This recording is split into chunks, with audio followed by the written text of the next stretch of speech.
Alright, everyone. Finally, deadline has been updated. Now, I've been waiting for an update for a long, long time, and the game was getting, pretty boring and I was getting burnt out. But now, finally, we have new content.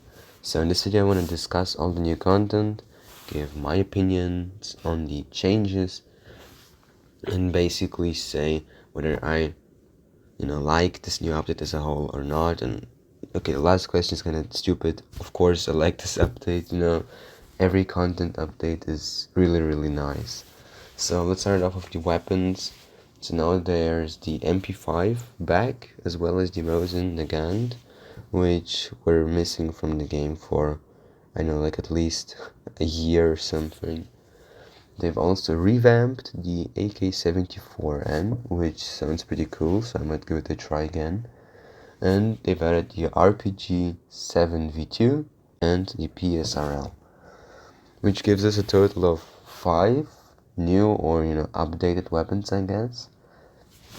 Now also they said the QBZ is getting some attention again, and it's gonna get more modding options. There's new skin packs, which are free, which I think is very cool of the devs. And they fixed some, like major bugs with suppression and other stuff. But there's also a few other changes which might seem a bit controversial, which if you've tried just playing your usual meta builds, you might have noticed that they feel a lot different. And that's because they revamped a lot of the best in slot attachments which we had before that. For example, the land tag muzzle brake is now 10 times worse than it was before, basically. Same goes for a few other attachments like the bipod, which does not reduce the recoil at all now, which in my opinion even makes sense. Like, that's probably a good change, because everyone was just running ugly bipods, and I'm kinda happy they removed that. Then the recoil, a lot of guns, the horizontal recoil and especially the kick feels like it's a lot higher. That might be just because of the attachment stats being different, but for me the recoil, especially the horizontal recoil, feels a lot worse than before the update, which I don't think is horrible, because it's kinda good to counter the time to kill, which is insanely high in Deadline, and encourage players to shoot in semi-automatic and only use full auto and CQB. But I'm always not very happy when recoil gets like nerfed a lot. They've also added a ton of attachments, like the holosight, the EXS by 3 has been changed to have like 6 or 7 different variants. They added the comp and M5 aim point, which is like a red dot sight. Then there's like pistol grips, like the HK battle grip, which is now probably the best AR-15 like all-around grip I have seen.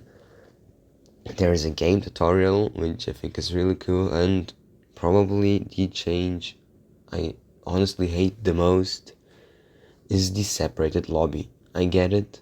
It's probably the only possible way for Deadline servers to handle all of it, and it's probably easier to code and implement. I know I might be wrong here, but basically, if you make a build, you want to try it out, you gotta wait like 2 minutes, or like a minute at least. Then you get into game and you realize, oh shit, like, man, this build sucks. I need to change like this attachment needs to go. Then you want to edit the build, but no, for that you gotta wait another minute to return to the weapon editor, which kind of sucks, to be honest, because before that you could just go into game, try the build. If it wasn't perfect, you could just go back, edit it a bit, and join the game instantly. There's also an advantage with this, which means you're instantly gonna be in the shooting range, which I think is pretty cool, honestly, because shooting range wasn't really something I was using, simply because of the fact that you need to swap servers. Now you are instantly in the server if you are making your weapon builds, which that's honestly a good change. But there's another thing that I'm still asking myself, and you're probably also still asking yourself, is what are the bonds for? If you don't know, bonds are what you get for leveling up. Like I myself have 375 of them, and I never know what they could be used for. Like I have generally no idea. Maybe for cosmetics later on, who knows. So anyways, about the new guns, the MP5, when I first tried it, I was honestly kind of disappointed because before that, like before the MP5 got removed, it was honestly probably the best CQB weapon due to its very high ergonomics, being lightweight, and having a very good fire rate combined with the low recoil that it has. Like even now, the vertical recoil is very low, but the horizontal recoil is definitely noticeable on longer ranges. Still, I won't be complaining, because the MP5 used to be my favorite gun, and I think it's really nice that it's back in the game. As for the Mosin Nagant, it's basically exactly the same as when it got removed. It just, looks a bit prettier in my opinion, and yeah, that's it. It's a very capable sniper, definitely very powerful, especially with the bullet dealing enormous damage. It's actually crazy. And for the two RPGs, well, the RPG, like the RPG2, like RPG7V2, I think it's called. Yeah, it's just your average RPG. As for the other RPG, which you can mod a little bit more, I don't really see the point in running RPGs right now, except for, like it being a lot of fun. But I also wouldn't say that they should be buffed so that more people use them, because they can be very annoying.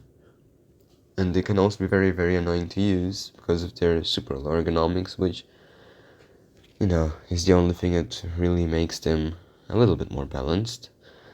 Especially if, get cross-mapped with a HE warhead. So, anyways, what's my general opinion on the update? I think it's probably the best content update Deadline has received ever. Like, for a single update, we've gotten so many great things. And so many, good and not that good balance changes. But this, of course, depends on the player's view. Like, you can tell me in the comments if you do like the new balance changes or if you not like them. And I'll see you in the next one. Bye.